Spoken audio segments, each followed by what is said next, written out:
बच्चों question number 46 आज हम करने वाले हैं। क्वेश्चन नंबर 46 से क्वेश्चन नंबर 50 तक लास्ट पार्ट है आपके mental math class 9 chapter 7 triangles का लास्ट पार्ट। ठीक है, क्या कहता है देखिए, the perimeter of an equilateral triangle X Y Z is 72√3 unit. Find the height of X Y Z. X Y Z की हाइट फाइंड आउट करनी है।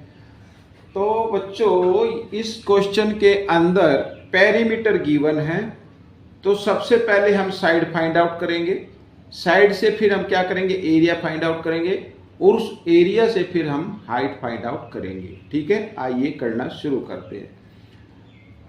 क्योंकि ये इक्विलेटरल ट्रायंगल है और इक्विलेटरल ट्रायंगल का जो पेरीमीटर का फॉर्मूला होता है, यहां पर मैं लिख देता हूं, पेरीमीटर ऑफ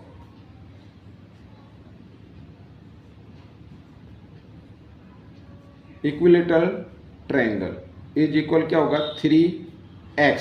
x या a मान लो भाई। a जो है ना, यहां पे x लिखो या a, ये है साइड। ठीक है, ये बट गिवन कितना है पेरीमीटर, ये तो दोनों को हमें क्या कर देना, इक्वल लग देना है। देखो 3a इक्वल यहां पर सॉरी क्या है 72√3। ठीक है, ये a की वैल्यू निकाल लो, मिस साइड निकाल लीजिए आप, इस तरीके से निकाल लेंगे। 3 इधर मल्टीप्लाई की फॉर्म में राइट साइड में आएगा तो डिवाइड की फॉर्म में आ जाएगा। और 3 से जब हम डिवाइड करेंगे तो 3 2 जा 6 12 हो गया, 3 4 जा 12 24√3 आ जाएगा। ये आ गई आपकी, क्या आ गई, ये आपकी जो साइड है ना इक्विलेटरल ट्रायंगल की, वो आ गई है। ठीक है, अब हम क्या फाइंड आउट करेंगे, एरिया। यहां पर मैं लिख लेता हूं, एरिया ऑफ इक्विलेटरल ट्रायंगल।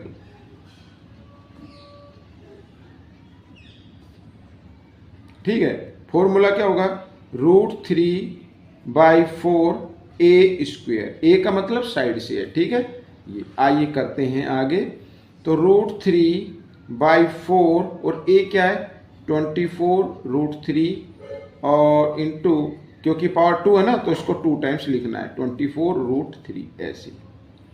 4 से कैंसिल कर देते, 4 1 जा 4, 4 6 जा 24। ठीक है, अब 24 6 जा होता है 144 होता है बच्चों, 144। और √3 को √3 से मल्टीप्लाई करते तो 3 हो जाएगा, तो 3 को भी मल्टीप्लाई कर देना है, और ये √3 इधर आपका आ जाएगा इस तरीके से। ठीक है, आइए मल्टीप्लाई कर लेते हैं। 3 4 जा 12, 3 4 जा 12 और 1 13, 3 1 जा 3 और 1 4, तो ये आ गया बच्चों 432√3 स्क्वायर यूनिट। ये आपका क्या आ गया, एरिया आ गया। अब मैंने कहा था इसी एरिया से हमें क्या निकालनी होगी, हाइट निकालनी होगी। ठीक है, अब जैसे मैं आपको थोड़ा सा रफ फिगर में बनाता हूँ, ये मान लीजिए, लेट कर लीजिए, ये इक्विलेटरल ट्रायंगल है। ठीक है, अब इसका ये बेस होगा और सभी साइड क्या होते हैं, इक्वल होते हैं, और ये क्या हो गई, हाइट हो गई। ठीक है, तो अगर हम इसका जो इक्विलेटरल ट्रायंगल का एरिया अगर हम फाइंड आउट करें तो उसका फॉर्मूला क्या होगा, यहां पर मैं लिख देता हूं एक बार, एरिया ऑफ इक्विलेटरल ट्रायंगल। अगर यहां पर इस तरीके से क्या होगा, 1/2 बेस इंटू हाइट, ये भी तो फॉर्मूला होता है ना। ठीक है, तो अब बेस क्या है, ये सभी साइड इक्वल होती हैं, तो 1/2 बेस। ठीक है, बेस आपका है, इसके अंदर जो साइड आई है वो ये रही 24√3, तो इसकी जगह क्या लिखना है 24√3, और इनटू ये h आपको फाइंड आउट करना है। इससे क्या निकलता है, एरिया। बट गिवन एरिया, ये जो हमारा एरिया है ना, इसको इक्वल रख देते हैं इस तरीके से। ठीक है, ऐसे h की वैल्यू निकाल लेते हैं, 432√3 और 2 से इसको कैंसिल कर दो, 12 पे हो जाएगा। अब 12√3 इधर मल्टीप्लाई की फॉर्म में, इधर आकर ये डिवाइड की फॉर्म में आ जाएगा ऐसे। ठीक है, √3 से √3 कैंसिल हो गया, 12 से करते हैं, 12 3 जा 36 और 7 बच गया 2, 72 हो गया, 12 6 जा 72, तो हाइट क्या आ गई, 36 यूनिट आ गई बच्चों। This is the answer. ये आपका आंसर निकल गया। इस तरीके से क्वेश्चन को सोल्व करना है। आइए करते हैं क्वेश्चन नंबर 47। ये रहा क्वेश्चन नंबर 47, ठीक है। In triangle P Q R, ठीक है, ये यहाँ पर मैं रफ फिगर ड्रॉ कर लेता हूँ इस तरीके से, पी क्यू आर, ठीक है। P Q equal Q R, P Q equal Q R. ये एंगल क्यू क्या है, यह 55 डिग्री है। अब बच्चों इसके अपोजिट साइड क्या, कौन सा एंगल आ रहा है, ये आ रहा है, और इस साइड के अपोजिट साइड क्या आ रहा है, ये आ रहा है, ठीक है। देन फाइंड, ये फाइंड आउट करना है, ठीक है।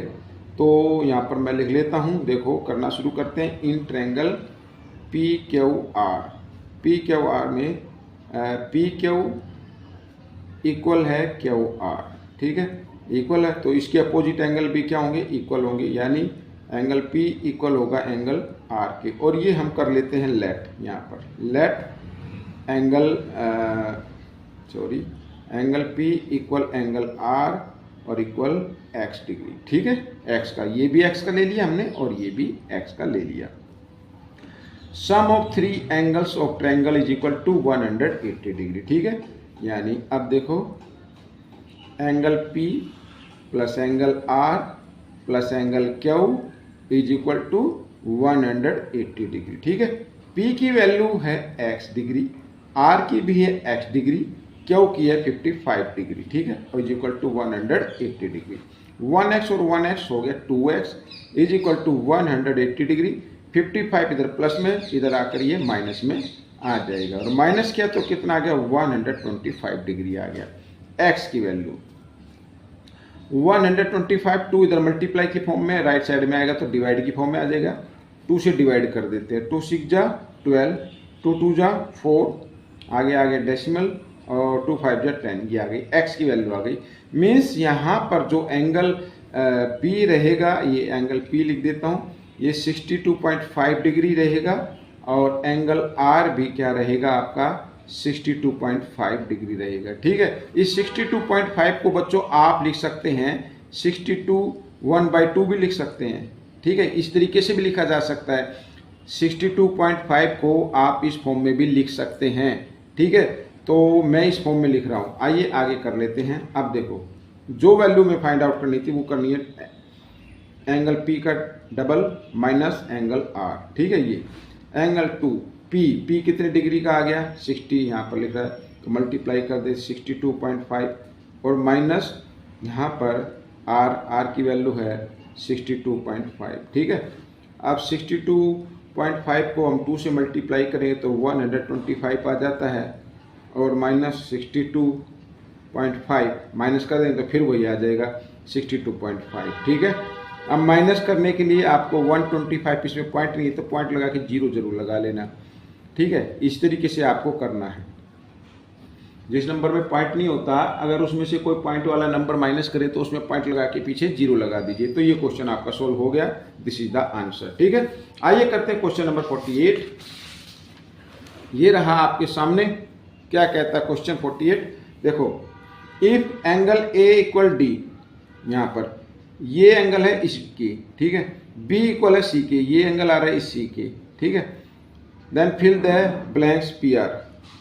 तो यहाँ पर हम देख रहे हैं बच्चों, हमारे पास 2 ट्रायंगल है। एक तो ट्रायंगल है RQP या PQR ले लो। देखो इन ट्रायंगल PQR, एक तो ये PQR ले लिया हमने, PQR। एक ले लेते हैं SRQ एंड ट्रायंगल SRQ। अब इन दोनों ट्रायंगल को कॉन्ग्रुएंट प्रूव करना है। सबसे पहले हम देख रहे हैं ये जो QR है ना, ये दोनों ट्रायंगल्स में लगती है।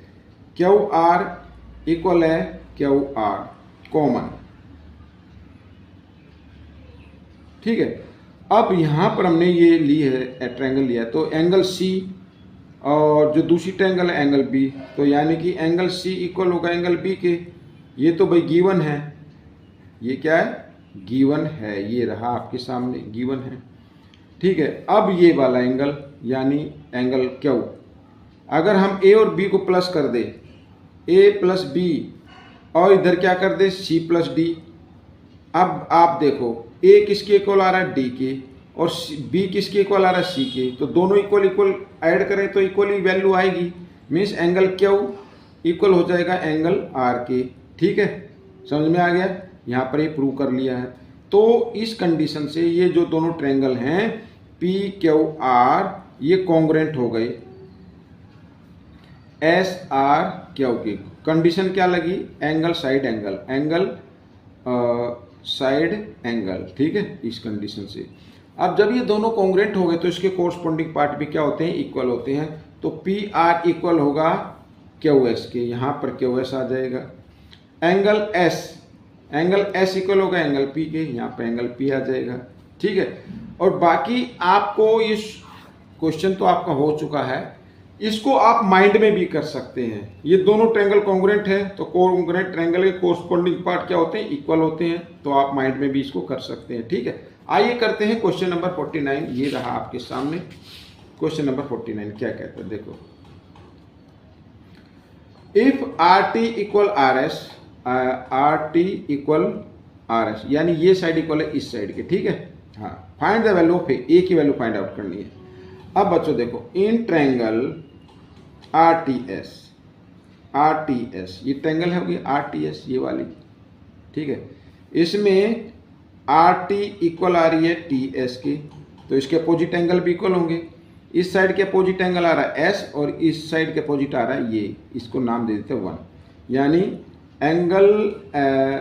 एंगल एस इक्वल होगा एंगल 1 की। ठीक है, इन्हें बोलते हैं opposite angle of equal side. यहाँ पर मैं लिख देता हूँ, चलो, opposite angles of equal side. ठीक है, ये तो एस, अच्छा एस की वैल्यू क्या है 38 डिग्री है, तो एंगल 1 की वैल्यू भी क्या आ जाएगी 38 डिग्री आ जाएगी। ठीक है, अच्छा एंगल 1 इसको एंगल मान लो 2 मान लीजिए, तो यहाँ पर एंगल 1 इक्वल होगा एंगल 2 के, ये क्या कहलाते हैं वर्टिकली अपोजिट एंगल। लिख लेते हैं। ठीक है, वर्टिकली अपोजिट एंगल्स क्या होते हैं, इक्वल होते हैं। एंगल 1 38 का, तो एंगल 2 भी कितने का आ गया 38 का आ गया। ठीक है, ये 38 का आ गया। अब देखो, अब ये ट्रायंगल ले लेते हैं, इसका नाम P Q R S T, इसका नाम हम यू रख लेते हैं। क्या रख लेते हैं, यू रख लेते हैं। तो अब ये ट्रायंगल देखो, in triangle P U T, in triangle P U T में एंगल ए जो है वो एक्सटीरियर एंगल है। Angle A is an exterior angle.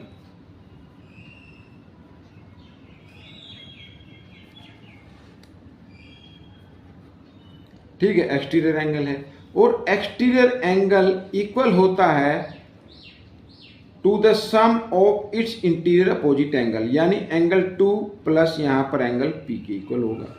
ठीक है, समझ में आ गया। ए की वैल्यू, तो 2 की वैल्यू है कितनी 38, यहाँ पे 38 डालेंगे। पी की वैल्यू क्या है 52 लिखिए। तो एंगल ए की वैल्यू क्या आ गई 90 डिग्री आ गई बच्चों, क्या आ गई 90 degree. This is the answer. ठीक है ना, यहाँ पर मैं लिख देता हूँ क्या,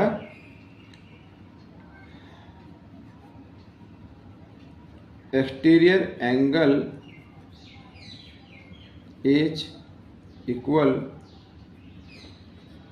to the sum of it's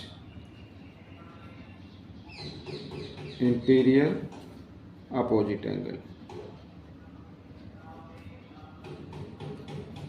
ठीक है, ये क्वेश्चन हो गया। आइए करते हैं क्वेश्चन नंबर 50, लास्ट क्वेश्चन है। क्या कहता है देखो, in triangle X Y Z angle X equal 50 degree, Y equal 40 degree and bisector of angle X Y Z, X Y Z meet X Y at P. ठीक है, यानी यहाँ पर एक्स जेड वाई है बच्चों, यहाँ पर ये एक्स जेड वाई लिखेंगे, क्योंकि एक्स जेड वाई का बाइसेक्टर एक्स वाई को P पर इंटरसेक्ट कर रहा है। Arrange XP YP and ZP in ascending order, ascending order में करना है। तो सबसे पहले Z की वैल्यू फाइंड आउट करो। देखो इन ट्रायंगल XYZ, तो angle X plus angle Y plus angle Z is equal to 180 degree. X की वैल्यू 50 डिग्री, Y की वैल्यू 40 डिग्री, Z की आप फाइंड आउट कर लीजिए। तो आपको मालूम हो ही गया होगा कि क्या आएगी भाई, 50 प्लस 40 90 है, और 90 इधर माइनस में आ जाएगा तो Z की वैल्यू भी क्या आ जाएगी, 90 डिग्री आ जाएगी। ठीक है, एंगल Z की वैल्यू आ गई 90 डिग्री। अब ये दोनों एंगल आपस में क्या है, इक्वल हैं। इसको हम मान लेते हैं 1 और इसको मान लेते हैं 2। ठीक है, यानी एंगल 1 की वैल्यू अगर हम निकालें तो वो एंगल Z का क्या होगा, हाफ होगा, क्योंकि बाइसेक्टर गिवन है। बाइसेक्टर क्या है, गिवन है। तो आइए करते हैं आगे। तो एंगल 1 की वैल्यू आ जाएगी हाफ, यानी Z की वैल्यू है 90, तो 90 को जब 2 से डिवाइड करेंगे तो 45 डिग्री आ जाएगी। तो ये 45 डिग्री आ गया, ये भी 45 डिग्री आ जाएगा। ठीक है, आइए करते हैं। अब सबसे पहले ले लो ये ट्रायंगल, इन ट्रायंगल यहाँ पर इन ट्रायंगल XZP, XZP। ठीक है, अब बच्चों यहाँ पर देखिए कि ये लार्जर एंगल है और ये स्मॉलर एंगल है। ठीक है, 50 डिग्री ना, तो लार्जर एंगल के अपोजिट साइड हमेशा क्या होती है, लार्जर होती है, यानी कि ZP ग्रेटर होगा किससे, XP से। ठीक है, मैं इसमें ज़्यादा और कंडीशन नहीं लिखवा रहा हूँ, पहले भी मैंने कराया है। ये चीज़ हमेशा याद रखना, आपके मैथ से ये हटा दी गई है, अब मेंटल मैथ की है। पहले जो पुराना मैथ था उसके अंदर थी। ठीक है ना, जो भी ट्रायंगल के अंदर लार्जर एंगल होता है, ग्रेटेस्ट एंगल होता है, उसके अपोजिट साइड जो होती है वो हमेशा ग्रेटर होगी, और स्मॉलर एंगल के अपोजिट साइड हमेशा क्या होती है, स्मॉलर होती है। तो ये आ गया, यहाँ इक्वेशन 1 दे देते हैं। अब ये ट्रायंगल ले लेते हैं दूसरी, इन ट्रायंगल सेकंड ट्रायंगल ले लेते हैं, ये ZPY, ZPY। ये जो मैं लिख रहा हूँ ना, आपकी जो कोई दिक्कत ना हो, डिफिकल्टीज ना हो, तो इस तरीके से। अब ये देखो, ये स्मॉल एंगल है, तो स्मॉलर एंगल के अपोजिट साइड क्या होती है, स्मॉलर होती है, यानी, और ये लार्जर एंगल है, लार्जर एंगल के अपोजिट साइड क्या, ये भाई 45 डिग्री का, ये 40 का, तो लार्जर एंगल तो यही हुआ ना। तो 45 के अपोजिट क्या आती है, PY। तो PY क्या होगी, ग्रेटर होगी किससे, ZP से, ऐसे। ठीक है, ये आ गई क्वेश्चन 2। अब क्योंकि हमें इसको लिखना है असेंडिंग ऑर्डर में, अब आप देखो सबसे स्मॉलेस्ट साइड आएगी सबसे पहले। अब यहां पर देखो XP, ये ZP क्या है, XP से ग्रेटर है, और यहां पर ZP से ग्रेटर क्या है, PY है। तो इसका मतलब सबसे स्मॉलर क्या होगी, XP होगी। तो XP को लिखना है आपको आगे, फिर इससे ग्रेटर। अब ग्रेटर कौन से, सबसे ग्रेटर तो ये आ गई ना, यहां पर ZP XP से ग्रेटर है, लेकिन यहां पर PY ZP से भी ग्रेटर है, तो इसका मतलब ZP आएगा अब सेकंड नंबर पर, और लास्ट में आ जाएगा PY। This is the answer. ठीक है, ये आपका आंसर निकल गया है। आपको ये वीडियो कैसी लगी जरूर बताना, इसमें से सीखकर दूसरे बच्चों को जरूर सिखाना है। मिलेंगे अब हम न्यू चैप्टर में, टिल देन थैंक यू।